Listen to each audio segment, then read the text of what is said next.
Big breaking news చూస్తున్నాము. ఆంధ్రప్రదేశ్ మాజీ ముఖ్యమంత్రి వైఎస్ఆర్సీపీ పార్టీ అధినేత జగన్మోహన్ రెడ్డి గారు, అలాగే తెలంగాణ బీఆర్ఎస్ పార్టీ వర్కింగ్ ప్రెసిడెంట్గా ఉన్న కేటీఆర్ ఇద్దరు కూడా బెంగళూరులో కీలక వేదికపై ఒకే వేదికపై కలుసుకోవడం ఇప్పుడు తెలుగు రాజకీయాల్లో ఒక్కసారిగా ఆసక్తికర చర్చకు దారితీస్తుంది.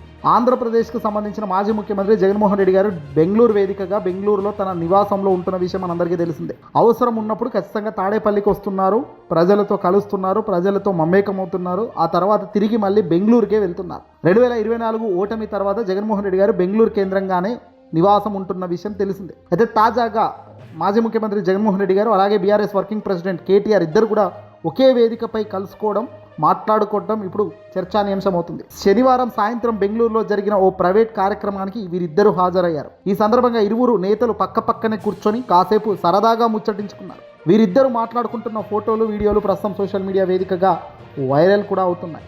ఇటీవల తెలంగాణలో కేసీఆర్ పరిపాలనపై, హైదరాబాద్ అభివృద్ధిపై జగన్మోహన్ రెడ్డి గారు ప్రశంసలు కురిపించిన విషయం మనందరికీ తెలిసిందే. పదే పదే ఆంధ్రప్రదేశ్ ముఖ్యమంత్రి కూటమిలో ఉన్న చంద్రబాబు నాయుడు గారు హైదరాబాద్ను నేనే డెవలప్ చేశా, హైదరాబాద్ నేను చెబితేనే అంత అభివృద్ధి అయింది, నేను తీసుకున్న నిర్ణయాల వల్లే ఈరోజు దేశంలోనే హైదరాబాద్ అగ్రస్థానంలో ఉందంటూ ఇలా అబద్ధాలు వల్లిస్తూ మాట్లాడుతున్న వైన్యంలో ఒక్కసారిగా జగన్మోహన్ రెడ్డి గారు హైదరాబాద్ అభివృద్ధిపై, కేసీఆర్ తన 10 ఏళ్ల పరిపాలనలో ఏం చేశారో, గడిచిన వైఎస్ రాజశేఖర రెడ్డి గారి పరిపాలన ఏం జరిగిందనే దానిపై క్లుప్తంగా సమాచారం ఇచ్చారు.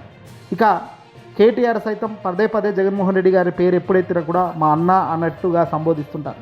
వీళ్ళ బంధం బలంగా ఉందన్నది అందరికీ తెలిసిన సత్యం. తాజాగా ఒకే వేదిక మీద వీరిద్దరి భేటీ ఇప్పుడు రాజకీయ ప్రాధాన్యత సంతరించుకుంది. పూర్తిగా వ్యక్తిగత పర్యటన అయినప్పటికీ, రాజకీయాలకు ఎలాంటి సంబంధించిన వేదిక కానప్పటికీ ఇద్దరు డైనమిక్ లీడర్లు ఒక వేదికలో ఉండేసరికి చాలా ఇంట్రెస్టింగ్గా కూడా మారిందనేది క్లియర్గా తెలుస్తుంది. ఏదేమైనప్పటికీ కూడా ఇలాగే రెండు పార్టీలు అధికారంలోకి రావాలని, ఇలాగే రెండు పార్టీలు రాబోయే కాలంలో మళ్ళీ ఒకే ఫ్రేమ్లో ప్రజల కోసం పోరాడాలి, గెలవాలి అనేది ప్రజల అభిప్రాయంగా తెలుస్తుంది. కామెంట్లు కూడా ప్రజలు అదే పెడుతున్నారు. అధికారం వస్తుంది పోతుంది, కానీ కొందరు మంచితనం, కొందరు మంచి ఆలోచన కోట్ల మంది ప్రజలకు మేలు చేస్తుంది. ఆ కోట్ల మంది ప్రజల మేలు ఖచ్చితంగా తిరిగి మళ్ళీ గెలిపించేదానికి కూడా నిలబెడుతుంది అనేది కూడా తెలుస్తోంది. ఈ వీడియోని అసలు లైక్ కొట్టి షేర్ చేయండి.